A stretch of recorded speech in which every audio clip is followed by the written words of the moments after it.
One, like. Good evening, everyone. Thank you for joining us on this webinar on living well with diabetes. This session is sponsored by Unrestricted Educational Grant from Kartavya healthy on private limited and इस श्रृंखला में आज हम मधुमेह के ऊपर बात करने वाले हैं। आज हमारे साथ है एक डाइटिशियन ज्योति सिंह। ज्योति सिंह इन्होंने एमएससी की है इन डाइटेटिक्स एंड इनका काफी एक्सपीरियंस रहा है in multiple hospitals like Apex, Scope, Apollo hospitals and आजकल वो clinical nutritionist and nutrition analysis पे काम कर रही है। She is also been a diabetes educator and working on diabetes management, weight management along with nutrition management. तो आज हम भोजपुरी में ये समझने की कोशिश करेंगे कि मधुमेह के साथ हमको क्या करना है और हमको कैसे जीना है एंड क्या फूड प्रोडक्ट्स हमको खाना चाहिए, क्या अवॉइड करना चाहिए ताकि we can live well with diabetes. Over to you Jyoti. Thank you sir, thank you so much. आपका बहुत बहुत धन्यवाद बा। तो डायबिटीज आजकल हर जगह फैल रहा बा, चाहे वो गांव हो, देहात हो, हर जगह पूरी तरीके से पूरा भारत एक तरीके से डायबिटीज का कैपिटल बन गल बा। अगर हम बाहर के भाषा में बोले तो विदेशी लोग यही बोलते हैं कि भारत में डायबिटीज का बहुत बहुत अधिक होगा। लगभग कि हर घर में अगर देखल जाए तो एक दो पेशेंट तो मिले जालन डायबिटीज का।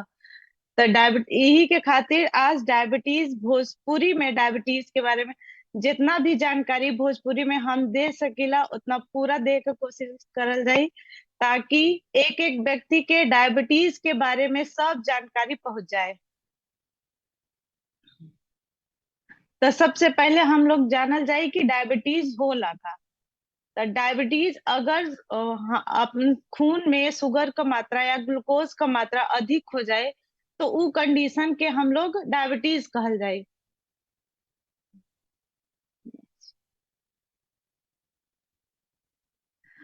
अब डायबिटीज में शुगर का मात्रा बढ़ जाला, जैसे कि सब लोग डॉक्टर कहलेन कि चेक करा लो तब पता चल जाए कि शुगर का मात्रा कितना बा है। अगर शुगर का मात्रा 100 के नीचे होला तो वो व्यक्ति सामान्य हुई, मगर अगर 100 से 110 के बीच में हुई तो वो प्री डायबिटिक व्यक्ति का है। और 110 से 126 के पार जेकर चल जाएगा ओके हम डायबिटिक पेशेंट के कैटेगरी में रखल जाए। ई फास्टिंग का ब्लड ग्लूकोज लेवल है, लेकिन अगर खाना खाए के 2 घंटा बाद अगर चेक करा तो अगर 110 से 140 के बीच में हुई तो वो सामान्य रही, लेकिन 140 से 200 के बीच में रही तो वो प्री डायबिटीज मतलब वो व्यक्ति के डायबिटीज होने की संभावना बहुत अधिक बा। अगर वो अपने जीवन शैली में बदलाव न करी, अपन खान पान में का देखभाल न रखी तो ओके आगे पूरा चांस बा कि वो डायबिटीज हो जाए। तो और जेकर 126 के ऊपर गए तो वो व्यक्ति डायबिटीज वाला या मधुमेह के कैटेगरी में आ जाला। एकर एक और टेस्ट होला HbA1c, जिसमें कि 3 महीना का पता चल जाला कि व्यक्ति के पिछले 3 महीना से शुगर बा की अभी के रिपोर्ट को बाहर। तो HbA1c जेकर 5 पॉइंट रही, 5 पॉइंट से कम रही तो ओकर सामान्य बा, मतलब कि ओके डायबिटीज का खतरा ना बा। लेकिन अगर ये 5.5 से 6.4 तक पहुंच जाला, 6.4 तक पहुंच जाला तो वो व्यक्ति प्री डायबिटीज के कैटेगरी में आ जाला, मतलब कि ओके ये पूरा संभावना बा कि डायबिटीज हो सकेला। अगर 6.4 से 7 के ऊपर चल गए तो ये वो व्यक्ति मधुमेह के कैटेगरी में आ जाला। तो डायबिटीज के बहुत तरीका होला। आजकल जो मैक्सिमम फैलल बा है वो बा है टाइप 2 डायबिटीज। ओकरा कारण ये बा है कि जीवन शैली में बहुत कुछ कम शारीरिक श्रम बहुत कम हो गई बा, जेकरा खातिर ये डायबिटीज होला। लेकिन एक और होला टाइप 1, ओमे शरीर में इंसुलिन जवन की हमारे शरीर में ग्लूकोज या जौन चीनी या फिर कार्बोहाइड्रेट के शक्ति में बदल देवेला उ हार्मोन का कमी हो जाला, जेकरे वजह से ग्लूकोज शक्ति में या एनर्जी में बदलाव ना हो पावेला, और ओकरा वजह से जौन डायबिटीज होला उ होला टाइप 2 डायबिटीज। लेकिन टाइप 1 डायबिटीज, लेकिन टाइप 2 में इंसुलिन रह के भी अगर सही से काम ना कर पावेला तो उ कंडीशन के कहल जाला कि इंसुलिन रेजिस्टेंस, यानी कि इंसुलिन प्रतिरोधी। इंसुलिन रह के भी ढंग से काम ना करेला, उ कंडीशन होला इंसुलिन रेजिस्टेंस। और आजकल ई वाला कैटेगरी बहुत ज्यादा मिल रहल बा पेशेंट में। और तीसरा होला जेस्टेशनल डायबिटीज, यानी गर्भावस्था में होखे वाला डायबिटीज। जब वो औरत लोग प्रेग्नेंट होलिन, प्रेगनेंसी होला या बच्चा पेट में रहला, तो तीसरे हफ्ता से ओकरे बाद चांस ज्यादा बढ़ जाला एक जेस्टेशनल डायबिटीज के। और जेकरा के अगर गर्भावस्था के दौरान डायबिटीज भइल तो ओकर बहुत अधिक संभावना ई बा कि ओके आगे जीवन में जाके डायबिटीज हो सकेला। एकरा खातिर कि अपने से पहले से बचाव रखे की जरूरी हो जाला। तो डायबिटीज होए के कारण का बा है, काहे आजकल इतना डायबिटीज फैल रहल बा है। तो एक तरीके से पेंडेमिक बनल जाता। तो एकरा कारण ई बा है, सबसे पहला बा है कि सेडेंटरी लाइफस्टाइल आजकल कि सबका काम बहुत शारीरिक श्रम बहुत कम हो गए। जैसे कि गांव में पहले मसाला पीसे के रहत रहल, तब वो आटा चक्की चलावे के रहत रहल। अब ई कुल काम सब बटन पे हो गल बा, बस एक ठे स्विच ऑन कर सारा काम हो जा रहल बा। शारीरिक काम एकदम कम हो गईल बा, जेकरा के वजह से ई मोटापा और डायबिटीज दोनों बढ़ रहल बा। मोटापा दूसरा कारण होला कि जब विसरल फैट पेट के चारों कती जब फैट बहुत ज्यादा इकट्ठा हो जाए तो उ पैंक्रियाज के दबावे लगला, और जेकरा वजह से इंसुलिन हार्मोन जवन की शुगर के एनर्जी में बदलेला या शक्ति में बदलेला उ कम हो जाला, ओकर प्रोडक्शन, ओकर उत्पाद कम हो जाला। ओकरे वजह से डायबिटीज हो का चांस बहुत ज्यादा बढ़ जाला। तीसरा गलत खान पान। आजकल हर रोड साइड पे निकली तो हर 100 मीटर पे एक ठो ठेला आपके मिल जाये, चाहे मोमोज का, चाउमीन का, समोसा, चाट, इतना हो गइल बा कि घर से निकलते कि भूख लग जाला कि कुछ ना कुछ खा ले। पिज्जा बर्गर ई कुल तो अब हर छोटे छोटे शहरन में पहुंच गइल बा, जेकरा वजह से इन सब खान पान के वजह से बहुत तेजी से डायबिटीज फैल रहल बा। काहे कि ई सब खान पान का जौन बा ग्लाइसेमिक इंडेक्स उ बहुत हाई होला, तो उ ब्लड में जाके तुरंत शुगर लेवल बढ़ावला। एकरा वजह से डायबिटीज का खतरा बढ़ गइल बा है। अब लक्षण, अब कोनो बीमारी आवेला तो अपने साथ बहुत सारा लक्षण लेके आवेला। तो जरूरी ना बा कि सब लक्षण सब में दिखाई दे, लेकिन अगर 2-3 लक्षण अगर दिखाई देता तो ओके जांच कराव जरूरी बा। पहला लक्षण कि सबसे ज्यादा थकान, अगर आपका शुगर लेवल बढ़ जाई तो जैसा हम पहले ही बताई कि इंसुलिन कम रही तो उस शक्ति में ओके ब्रेक डाउन ना होए दी, और आपका शक्ति जौन 2 दिन बिना खैले रहले पे जितना थकान होला उतना खैले के बाद भी आपके वही थकान महसूस हुई। तो सबसे अधिक ई और नींद बहुत आई आपके। आपको जो घाव वो लग जाए तो के भरे में महीना लग जाला। और स्किन में बहुत अधिक ड्राई हो जाई कि मतलब खुजली जैसन समझ में आवे लगी। यूरिनेशन बहुत होई, बार बार पेशाब जाए कि मतलब रात में सोयल रही तबो के 2-3 बार आपके उठ के जाए के होला। प्यास बहुत लगी, होठ एकदम सुखायल रही, बार बार प्यास लगी। काहे कि ब्लड में शुगर का मात्रा ज्यादा हो जाला तो खून थोड़ा गाढ़ा हो जाला, ओकर विस्कोसिटी बढ़ जाला। तो ओकरा वजह से अब शरीर चाहला कि खून का मात्रा सही रहे, पियत सही रहे, ओ गाढ़ा न होखे। एकरा खातिर बहुत ज्यादा प्यास लगला। तो अगर इनमें से 3-4 सिम्टम्स आपके दिखात हो तो आपके जरूर टेस्ट, अपन ब्लड शुगर लेवल जरूर टेस्ट करावे के चाहिए। अब मैनेजमेंट, अब बीमारी बा तो ओकर बचाव जरूरी बा है। अगर बचाव न रही तो ई बीमारी बढ़त जाई। और जैसे बीमारी बढ़त जाए वैसे दवाई बढ़त जाई। तो दवाई के बढ़ावे से अच्छा बा कि अपन परहेज कर ले ही, अपन लाइफ स्टाइल सुधार ले ही, तनी शारीरिक श्रम, एक्सरसाइज, योगा कुछ भी ऐसा काम करी जैसे मेहनत लगे, ताकि आपका शुगर लेवल मेंटेन रहे। बहुत से लोग ऐसा होलन जिनके ई सोचल चला डायबिटीज है तो बा बहुत का हुई। तो ई सोच बहुत खतरनाक बा, काहे कि डायबिटीज बस इतना कहे के ना बा कि शुगर लेवल बढ़ गईल बा है। एकरा वजह से भले डायबिटीज अपने आप में एक ठो बीमारी हो, लेकिन ई अपने साथ एक गट्ठर बीमारी लेके आवेला। एमे से कुछ छोटका छोटका बीमारी हो, जैसे कि आंख से रेटिनोपैथी, मतलब आंख से कम दिखाई दे, धुंधला दिखाई दे। किडनी पे इसका बहुत इफेक्ट, किडनी पे एकर बहुत इफेक्ट होला, जेकरा वजह से कि अब बॉडी में स्वेलिंग होखे लगेला, काहे से फिल्ट्रेशन बहुत कम हो जाला। ओकरे बाद न्यूरोपैथी, मतलब हाथ पैर में सुन्न होना। जब महीनका महीनका नर्व बा है, कोशिका बा, वहां तक खून नहीं पहुंच पाला, जेकरा वजह से हाथ पैर में सुन्न हो जाला।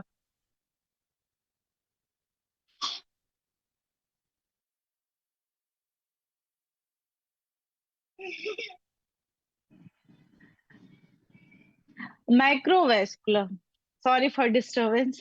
माइक्रो, इसको ले सॉरी।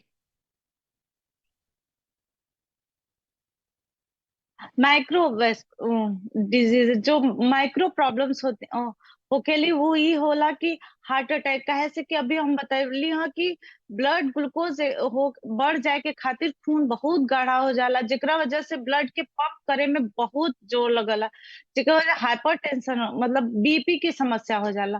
फिर ओकरे बाद से बीपी बढ़त बढ़त कार्डियो अरेस्ट जेके बोलल जाला, मतलब दिल का दौरा पड़े का संभावना बहुत ज्यादा हो जाला। स्ट्रोक मतलब चक्कर आएगा, मतलब बेहोशी वाला डीवीडी कंडीशन जिसको जेके हम लोग कहिला, ऊ चीज बढ़ जाला बहुत ज्यादा। और डायबिटिक कोमा एक होला कि बहुत ज्यादा अगर शुगर लेवल शरीर में बढ़ गईल बा, खून में बढ़ गईल बा, तो ओकरे वजह से जौन ब्रेन का सेल होलिन बहुत महीन महीन होलिन, वहां तक खून ना पहुंच पाला, ओकरे वजह से व्यक्ति कोमा में चलल जाला। तो ई कुल कंडीशन से बचे खातिर अपने खान पान में परहेज, दवाई एकदम समय पे लें बहुत जरूरी बा डायबिटीज के साथ। अगर सही तरीके से जीवन जिए के बा आगे, तो ई परहेज जवन हम आगे बताऊ ओके बहुत अच्छे से अगर फॉलो करिए तो ई सारी कॉम्प्लिकेशन से अपने आप के आप लोग बचा सकल है।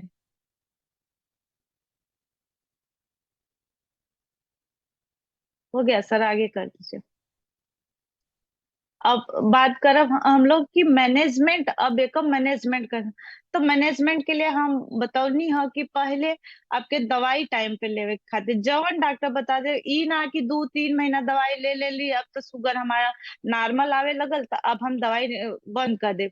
ना, आपके दवाई एकदम टाइम पे लेवे के बाद, जब तक कि डॉक्टर आपके खुद ना कहे कि ना आपको अब शुगर लेवल ठीक बा, अब आपके दवाई की जरूरत ना बा, तो जब तक डॉक्टर ना कहे तब तक दवाई आपन लेत रहे अपने टाइम से। दूसर आपन एक्सरसाइज वगैरह, अपन शारीरिक श्रम बढ़ा देही, ताकि कि जवन आपके शरीर में शुगर बा उ अपन एनर्जी में बदले। जब आप काम करी हैं तब एनर्जी का जरूरत पड़ी, तब शरीर जवन आपको पैंक्रियाज बा वो इंसुलिन हार्मोन्स निकाले का कोशिश करी, तो जितना आप काम करी हैं उतना इंसुलिन बनी, उतना इंसुलिन का क्वालिटी अच्छा हुई, तो उतना डायबिटीज का आपको कम होए का चांस बढ़ जाला। तीसरा बा कि अपन समय समय पे ग्लूकोज लेवल चेक करत रही, ताकि कि आपके ई न रहे कि आज कहीं नहीं तो फिर 2 महीना 3 महीना छोड़ दें। ऐसे बीच में अगर बढ़ जाला या कम हो जाला, बहुत बार ऐसा होला कि शुगर लेवल एकदम से डाउन चला जाला, तो ओमे भी बहुत खतरा रहता। तो एकरे वजह से हमेशा टाइम टू टाइम चेक करत रही, ताकि आपका शुगर लेवल ना बहुत ऊपर जाए ना बहुत नीचे आए, मेंटेन रहे। अब डायबिटीज में सबसे बड़ा क्वेश्चन होला कि का खाए और का ना खाए। बहुत पेशेंट बहुत कंफ्यूज है, डॉक्टर कह देंगे कि रोटी चावल चीनी मत खाइए आपका डायबिटीज। तो ऐसा बहुत पेशेंट हमसे मिलल जे कहते हैं कि हम बहुत परहेज करीला मैडम, लेकिन हमार डायबिटीजे ना कंट्रोल होता, शुगरवा भगते जाता। तो हम उनके बताई ना हम कि आप का करल हम पूछिला, तो कहीं के रोटी चावल चीनी छोड़ देले है तबो नहीं होता। तो जब हम पूछब कि कितना रोटी खा ले, तो कहीं 10 गो, सवेरे 4-5 गो खा ले, और 3-4 गो शाम के खा लेंगी। और ओकरे बीच में बिल्कुल कुछ ना खा ले, मील गैप इतना रखे कि मतलब एक दिया सुबह खा लेलन तो एक दिया शाम को खाइए।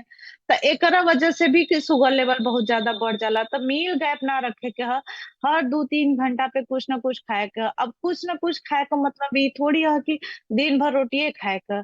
मान ली कि आपने सवेरे नाश्ता कर लिहन कि 2 रोटी सब्जी रोटी खा लिहन दही के साथ, फिर ओकरे बाद 2 घंटा बाद कुछ थोड़ा बहुत फल खा लेन, फिर ओकरा बाद दोपहर में तनी दाल रोटी सब्जी खा ले, फिर ओकरा बाद 2 घंटा बाद कुछ छाछ पी ले, ना सलाद बा, टाइम बहुत खीरा तरबूज ये सब आवता तो ओके थोड़ा सा खा ले।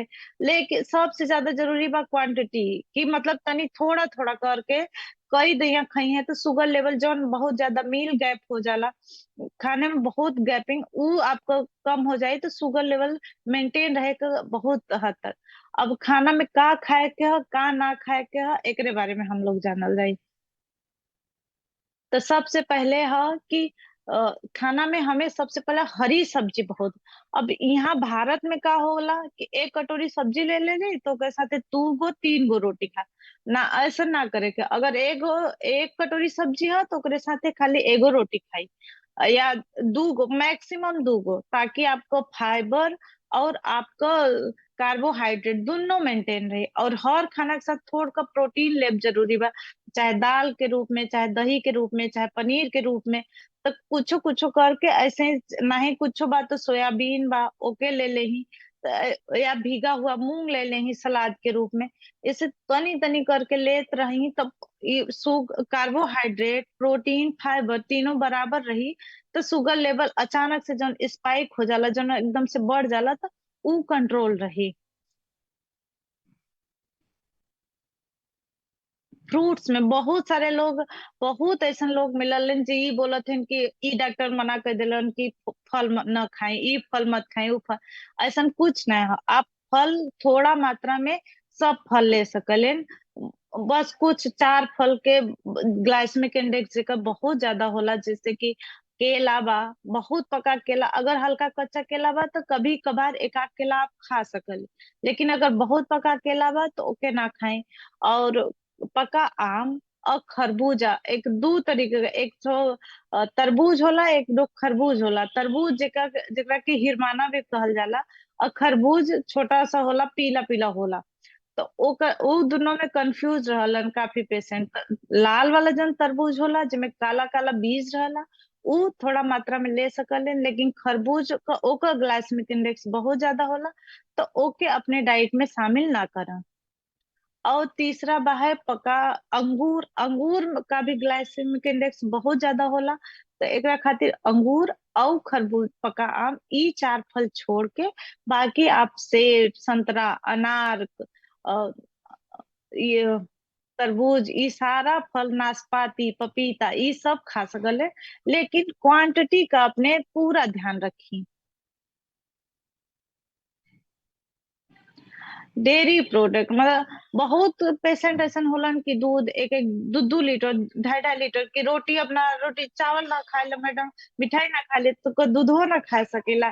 तो ई ना बा, दूध दही पनीर ये सब आप खा सकले, लेकिन कम मात्रा में। काहे कि अगर हम 100 ग्राम दूध का बात करी तो ओमे 1 चम्मच चीनी जितना कार्बोहाइड्रेट है, जेके हम शुगर कहेला, उ ओमे पहले ही से रहला। तो उनमें चीनी डाले का जरूर, बिना चीनी डाले भी उनमें कार्बोहाइड्रेट बा जवन कि आपका शुगर लेवल बढ़ा सकेला। एकरा खातिर हमेशा दूध दही का मात्रा कम रखी, बहुत अधिक न रखी। प्रोटीन, अब प्रोटीन 2 तरीके का होला, एक प्लांट वे जौन की हमें घास फूस पत्ती वाली सब्जी से मिलला, दालन से मिलला।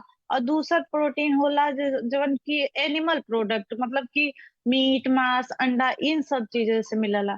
तो ये सब चीज में कार्बोहाइड्रेट तो वैसे कम होला, लेकिन एमे फैट का मात्रा बहुत ज्यादा होला और फैट डायबिटीज वालन के बहुत नुकसानदायक होला। तो एकरा खातिर रेड मीट, पोर्क, ई जैसे कि नॉर्मली मीट, बकरा का मांस या भेड़ का मांस, ये सब न खा के आप चिकन में, मुर्गा में जो हड्डी वाला पीस होला उ अगर लें, लीन मीट जिसको कहते हैं, उ अगर अपने डाइट में रखते हैं तो बहुत सही बा। लेकिन ओके भी कम मात्रा में रखी, ज्यादा आप प्लांट बेस यानी जौन आपके पेड़ पौधा से प्रोटीन मिलता, जैसे कि दाल बा, बीन्स बा है, हरे पत्ती वाली सब्जी बा, इन सब में भी प्रोटीन रहला। तो एके अपने डाइट में शामिल करी है तो आपका डायबिटीज कंट्रोल करे में बहुत हद तक आपके हेल्प करी।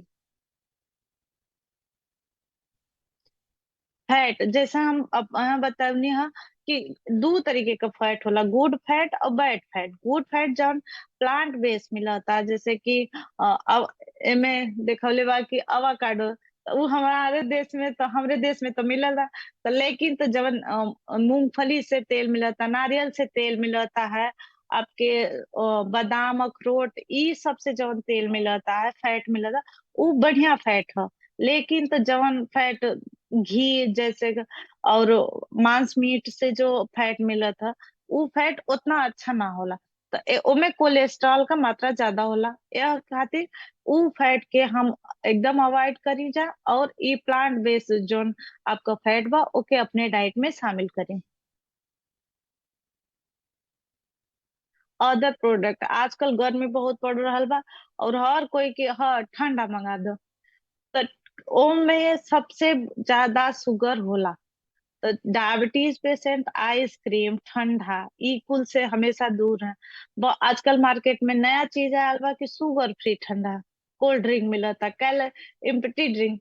तो ओहू चीज ओहो बहुत फायदेमंद ना बा। कभो कभार अगर आप लेवे के चाहे तो ठीक बा, लेकिन रेगुलर के हर दूसरे तीसरे दिन पी लेते हैं डाइट कोला लेके, तो ऊ बहुत नुकसान देवा। काहे कि ओमे एस्पार्टेम नाम का एक केमिकल होला जो इनकी कार्सोजेनिस, मतलब वो कैंसर का कारण, बहुत सारे ऐसे स्टडी और रिसर्च आ चुकल है जो ई प्रूव कर चुकल है कि अस्पर्टेम हमारा अपन हेल्थ खातिर बिल्कुल बढ़िया ना बा। तो ओकरा के अवॉइड ही करी तो उहे बेहतर बा है।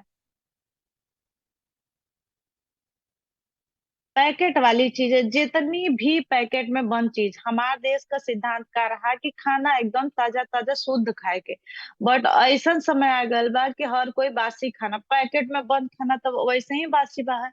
तो पैकेट में वाली चीज ज्यादा, ब्रेड खाए के चाहिए, चिप्स, बिस्किट, चाय के साथ है तो बिना बिस्किट के काम ही ना चले। तो ई कुल चीज के पैकेट वाली जितनी चीज है ओके अपनी डाइट से निकालो, चाहे आपके डायबिटीज होखे या ना होखे। में बहुत ज्यादा नमक का मात्रा, बहुत ज्यादा शुगर का मात्रा, कौनो भी पैकेट वाला चीज खरीदी और ओकरे पीछे देखी लेबल पे, और पे जरूर कार्बोहाइड्रेट की मात्रा 5 से 7 ग्राम से अधिक होके, कम कभी ना। तो ऐसा चीज के हमेशा अपने खाना में से निकाल के रखी, हमेशा फ्रेश घर का ताजा बनल खाना खाएं। उहे डायबिटीज होहू से रोकी, और हो गइल बा तो ओकर मैनेजमेंट भी करी। बहुत सारी चीज ई लिस्ट बा है जेकर की ग्लाइसेमिक इंडेक्स, मतलब जवन की ग्लाइसेमिक इंडेक्स को ई जान ले ही कि ओकरा खाए से आपका शुगर लेवल कितना बढ़ जाला, वही के एक साइंटिफिक भाषा में कहल जाला ग्लाइसेमिक इंडेक्स। तो ग्लाइसेमिक इंडेक्स के हम ग्लूकोज से लेके चलीला, ग्लूकोज का ग्लाइसेमिक इंडेक्स 100 होला। तो जवन भी चीज अगर ग्लूकोज खाए के बाद 2 घंटा बाद हमारा ब्लड शुगर लेवल 100 हो जाला, तो ब्रेड खाए के 2 घंटा बाद कितना भइल, जैसे कि ब्रेड खाए के बाद शुगर लेवल 72 बढ़ गई तो ओकर ग्लाइसेमिक इंडेक्स 72 बा। तो आजकल छोटा छोटा बच्चा है, स्कूल जाए के हो गला सुबह, तो सवेरे मम्मी लोग कॉर्नफ्लेक्स खूब बढ़िया दूध में डाल के दे देवेली, तो लेकिन ओकर ग्लाइसेमिक इंडेक्स बहुत ज्यादा होला। तो अपने लइकन के ऊ देवे से बची का, और अपने खुद भी लेवे से बची। अगर डायबिटीज बा तो ओमे तो बिल्कुल ही बचे के बा है। तो आपका होगा आलू होगल, केला होगल, और सूरन, अरबी, अंगूर, ई सब का ग्लाइसेमिक इंडेक्स बहुत ज्यादा होला। तो यह बदे इन चीज ई सब चीज के कम करी। अब जौन बीज का बा, जैसे कि दाल हो गईल आपका, कैरेट, रूट वाली सब्जी जैसे कि प्याज हो गई, आपका गाजर होगा, मूली होगा, ये सब में थोड़ा कम होला होला लेकिन तनी कम होला। तो ये सब कभी कभी ऐड कर जा सकेला। लेकिन हरी पत्ती वाली सब्जी हो गई आपका, और दाल वगैरह हो गई, तो एक बहुत कम ग्लाइसेमिक इंडेक्स होला, एक के आप भरपूर मात्रा में, जैसे कि मसाला जौन भी हो गए, दालचीनी, मेथी, ये सब का ग्लाइसेमिक इंडेक्स बहुत कम होला। तो ये भरपूर मात्रा में आप अपने डाइट में शामिल कर सकेले, ताकि आपका डायबिटीज एकदम कंट्रोल रहे। उम्मीद करत है कि आप लोगन के हमार बोली समझ में आयल हुई। और बहुत बहुत धन्यवाद सबका।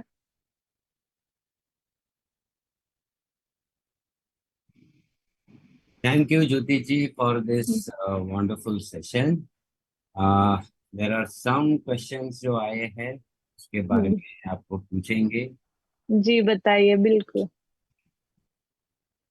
तो एक हमारे व्यूअर है, वो पूछ रहे हैं कि डॉक्टर ने कम करने को कहा था चावल, बिकॉज डायबिटीज चालू हुआ है, तो क्या पूरा राइस बंद करके सिर्फ रोटी खानी है, या चावल थोड़े खा सकते हैं, या क्या करना है?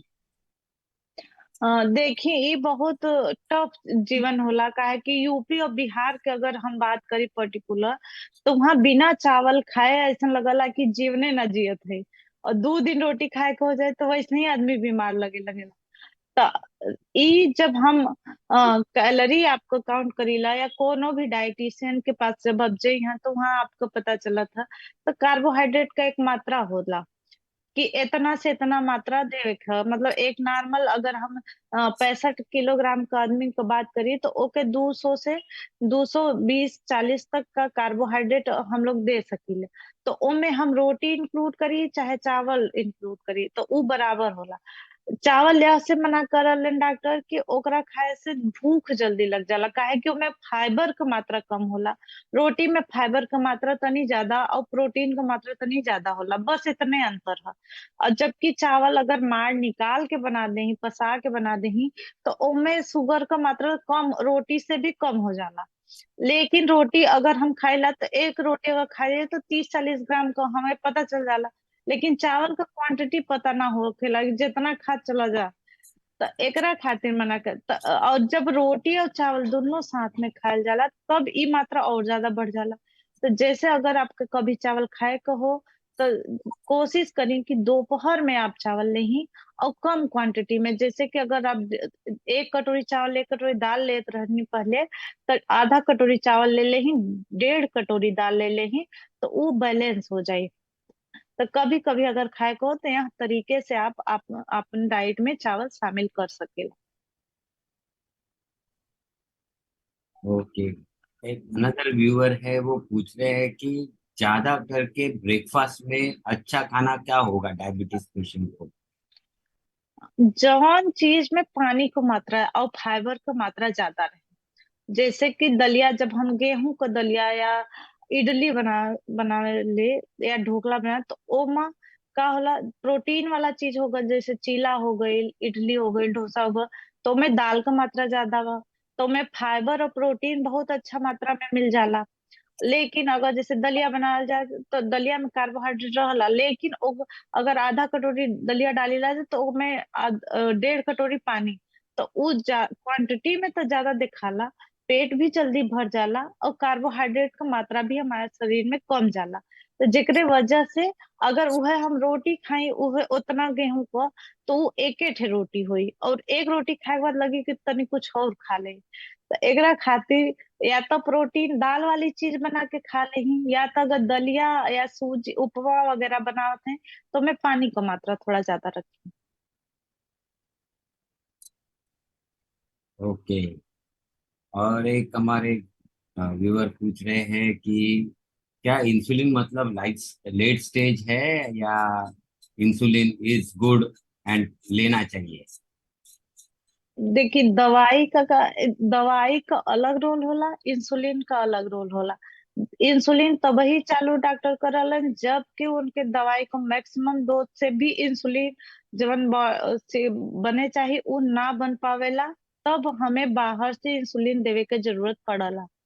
तो एक मतलब यही तो हो कि आपको अब पैंक्रियाज जब आपका काम ना करत था, आपका इंसुलिन ना बनत था, तो इंसुलिन का डोज ना बढ़े, एकरे खातिर सबसे बड़ी जरूरी बा कि आपको अपने खान पान में से कार्बोहाइड्रेट का मात्रा, ग्लूकोज का मात्रा कम कर देही, तो आपको मेंटेन रही, ताकि जब कम ग्लूकोज रही तो इंसुलिन का जरूरत तो कम हो जाई, नहीं तो जितना कार्बोहाइड्रेट रही उतना जरूरत बढ़त जाई तो डोज बढ़त जाई। तो ई सबसे जरूरी बा, अगर यह चीज पहले ही बचाव अगर कर लेही तो इंसुलिन तक जाए का नौबते ना आई।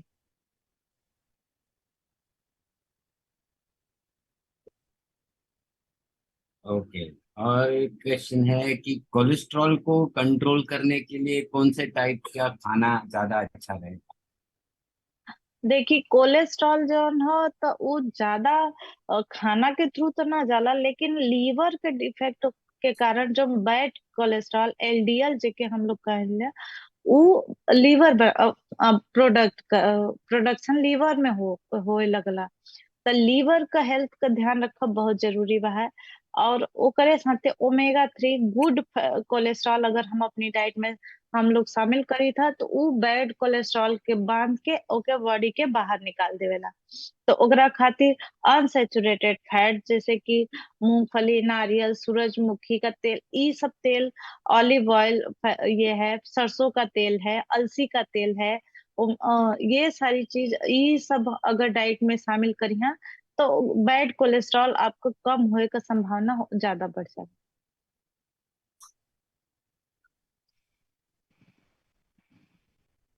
ओके। और एक लास्ट क्वेश्चन हमारे एक व्यूअर ने पूछा है कि छोटे छोटे मील बार बार खाना अच्छा है या फिक्स टाइम पे खाना अच्छा है, या क्या एक प्रोसेस होना चाहिए खाने डायबिटीज पेशेंट का दो 3 से 6 मील, 3 से 6 मील हम लोग रखिला।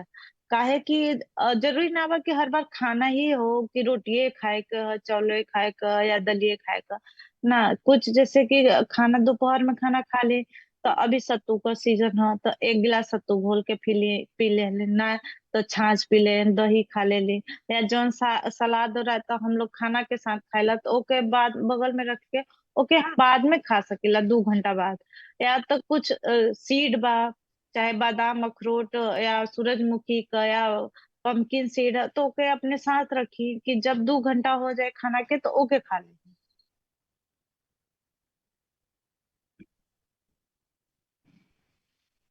right?